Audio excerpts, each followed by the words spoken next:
So during these times when there isn't much job security, I've been building and trying out new ideas on the side. And I like going on X a lot because there's a lot of like-minded people, a lot of builders, a lot of hustlers on there. And there's always one thing that comes up. Is it better to build on the side or quit and go all in? Now, it's quite obvious that I am on team build on the side. And I have about 20K sitting in my Robinhood account that's just sitting there and collecting a nice 5.5% interest.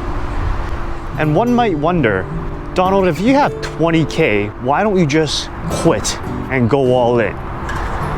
And I've thought about that. But it always comes back to me knowing that right now I am in a different stage in life. I think that as you age, you get wiser and you learn more and you understand a little bit more about the world. I mean, it is still a very good idea to go to a lower cost of living country and to use that, extend your runway to build. But I feel that right now I am in a different stage of life. I'm not 24 anymore. I feel like the stakes are higher, and I've already done that FU to my employer and just quit. I remember when I was 24 actually, I was at this startup and it was a really toxic startup. And it would be a mental drain every single day. I would struggle to get up and go to work. I would just groan, and my mom saw that I wasn't happy, that I was just going through life very unmotivated, de-energized, and just groaning all the time. And I talked to my mom about that, and my mom was like, hey, if you really hate your job and you don't want to do it, just quit. And you know, I heard that, I sat on it, I absorbed it, I soaked it in, and a month later, I handed in my resignation letter, and that was sayonara. That was the end of it. I quit with no backup plan. But at that time, I was 24. I was still young and naive. I felt like I knew everything there was to know about the world. Little did I know that later on, in hindsight, I knew nothing about the world. So now, though, I know a little bit more, and I realize that there are stakes. Back then also, I was 24, so I did not have a family, I did not want kids, did not even have the goal of thinking about kids. So that was something that didn't hold me back. And also back then, my dad was still in the workforce. He was still working. He wasn't collecting a government allowance in old age security, whereas if something happened back then, he could always still have an income to pay for things. But now he doesn't have an income coming in other than that government allowance, and he really depends on my brother and I in order to pay for any emergencies, right? Any emergencies that the government security allowance doesn't pay for. So that's something that I also have to think about.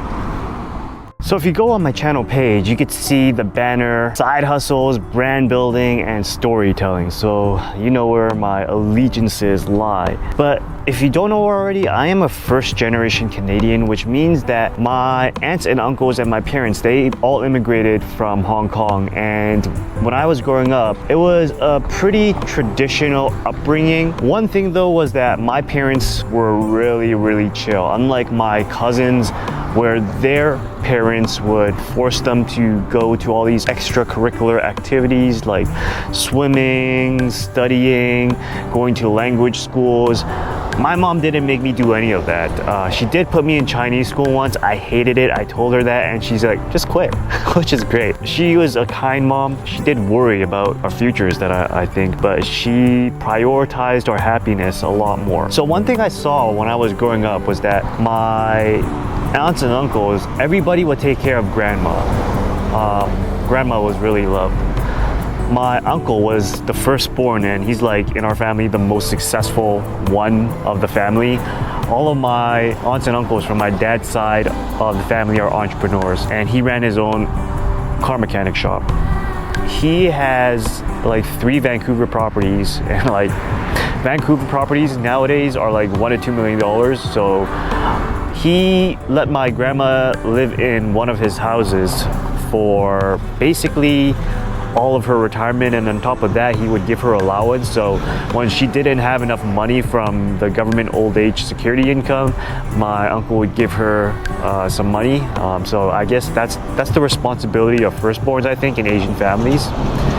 And my dad also did his part, you know, whenever my grandma needed to go do a checkup or things like that, my dad would take time out of his day to go and drive her, wait for her, see what the doctor says about her and her health condition. So I would say that for me, it was the normal thing for the kids to take care of their parents when they're old. It's kind of like the reverse of when parents take care of the kids when they're young. So that was what you were expected to do. And you know, there's always this difference, because when you're an Asian kid from immigrants' parents growing up in a Western world, because I was born and raised in Canada, there's just this difference between seeing what the Western kids and their relationship with their parents and grandparents are versus you, who are raised by immigrant parents. And it's pretty fascinating, because when you hear the news nowadays, you see all of these kids from celebrities like Brad Pitt's kids or Elon Musk's kids, and they basically cut all ties with their dads or disown the family name, things like that. And I mean, it's not like I never thought about it, because growing up with Asian parents, you do have pressures and frustrations where it goes to a point where you think about disowning your family. But you know, I thought about it, but I never went through with it. So I try to go home as often as possible. Right now I live in Dallas, Texas, so try to go home once or twice a year back to Vancouver, Canada. And my parents are past their mid-60s. Well, my dad is 68, I think, and my mom is 64, I think.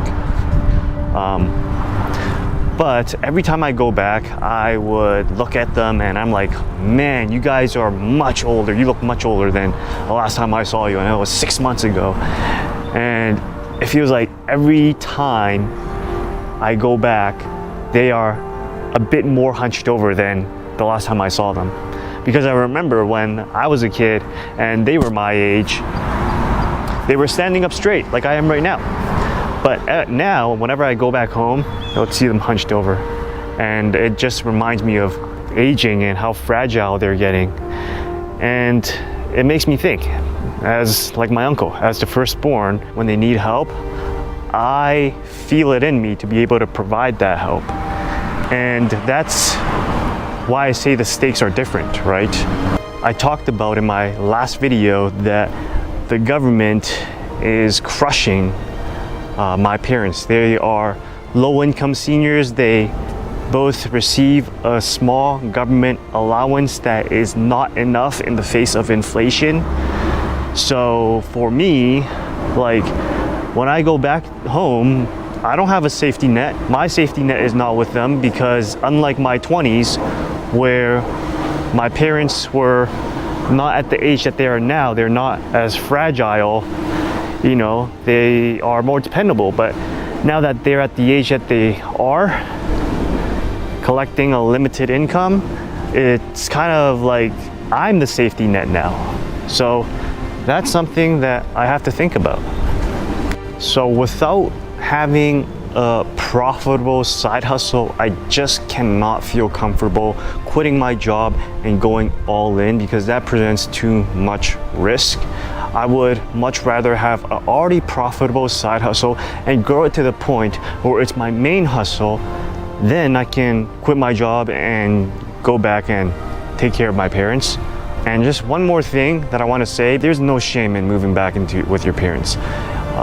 I know that modern media likes to shame people for moving back in with your parents, but that was during a time when inflation isn't what it is now, and we weren't sitting in $35 trillion in debt with another trillion added on every 100 days. And the last thing I will say about building on the side is that there are people who still make the decision to quit their jobs and go all in an unvalidated idea when they have dependents, when they have kids, aging parents, or a partner to take care of, and they're the breadwinner. That is the dumbest decision ever, because you have responsibilities. You have parents, aging parents, a partner, and kids. The time to go all in, quit your job and go all in has already passed. Your life is not yours anymore. Wouldn't lie to you, doesn't matter what I do. She's got a hold on me. She knows how to drive a truck, but she lets me pick her up when we're going dancing. My heart stops beating when my headlights shining on her.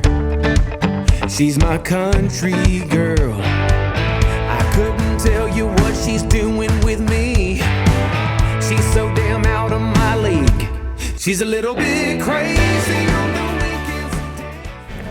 So if you're looking for a sign to go all in and you're in your 20s, this is a sign to go all in. I wish someone showed me this sign when I was in my 20s. You know, when you're in your 20s, you usually don't have much responsibilities, you don't have dependents, you don't have aging parents to take care of, and you have just so much time to experiment. And for me, I think right now I sound like a broken record, but I just wasted so much time, you know, partying and chasing girls, to which I never got in my 20s. And I feel like modern media, social media promotes that is what you should do. But the majority that does that, they all end up broke, or they end up trying to catch up in their 30s, which I'm trying to do now. So you might have heard of this phrase called burn the boats. And this phrase really came from the Spanish expedition in 1519, led by Hernan Cortes. So what happened was he led all his mates to the new land of Mexico, and when they arrived, they knew that all of his mates were exhausted after a long journey, and he knew that he had to motivate them in order to succeed in this new land. So what he ordered was he ordered the burning of all the boats that they arrived in. So they burned all the boats. There was no turning back now. Now, if those boats were in sight and they didn't burn it, then the sailors would not be as motivated to succeed because there's a back door. But after they burned the boats, they destroyed their safety net. There was no other choice but to gather together and motivate each other, and just through teamwork and dedication, work hard in order to succeed in the mission, which is to make it in Mexico. Now, there's a difference between that story and the usual story between what you and I might face. The difference is that in the story of Hernan Cortes and his mates, everybody was able, everybody did not have dependents. It was just them on this new land. So everybody could depend on each other, can work off each other. They didn't have anybody that were fragile or were little kids that couldn't work. So everybody was tough and able. So they were able to make that work. So if you are someone that can burn the boats and go all in, then consider building your brand and just doubling down on storytelling, because if you're able to combine those together with product reviews or customer reviews, then you have a talent by itself. Businesses will be knocking on your doors to try to sponsor you in order to get more eyeballs, because you're able to get those eyeballs. And if you're a business and you're looking for more reviews, then you might want to check out Buzzwall HQ, which is an app that I'm building. It curates existing reviews on social media that you might not know about, and it tells you which of those reviews are going viral. So if you find a hidden gem of an influencer who is really getting a lot of eyeballs on your product, you don't want to let them go.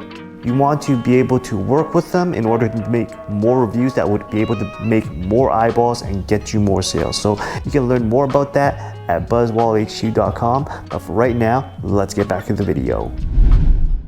So I remember that I had the chance to go all in 2014 and 2015. During that time, I did 1 year each at 2 startups. The first startup I got laid off from. The second startup is the one where I quit at, which I said earlier. And what I didn't know back then was that you can get unemployment if you get laid off. Back then I had a really fixed mindset and I didn't know how the world worked. All I knew was that I needed to find another job quick. And that is societal brainwashing, right? Because you only feel safe and secure if you had a job. So that's how I landed at my current job, which I am blessed for. I've been here for 8 years. But had I just taken the time after getting laid off or after quitting and just went all in on entrepreneurship, my life could be wildly different than it is now. I think the big lesson here is that if you get laid off, there are several things you need to do. One is to check how much severance and how much unemployment you get. And if you have enough, consider going all in on yourself. There is, I think, a very short window where you can actually do this, because once you pass the age of 20, you're in your 30s, 40s, and 50s, and you have responsibilities, you have dependents, that short time window is gone. If you're in your 20s, you have no responsibilities, this is a great time. Forget about the girls, just buckle down and work hard, try to build something for yourself so you can escape being in a 9-to-5 forever. But all in all, there's always time to build on the side. It's just that there's that short window where you can actually have no responsibilities, go all in, forget about the girls. I know it's really hard if you're a 20-year-old male because you're dealing with hormones, you're dealing with testosterone, and you just want to go out, party, meet girls, and get off. But you are sacrificing future prosperity by living in the now. So if you're in your 20s, that's something to consider.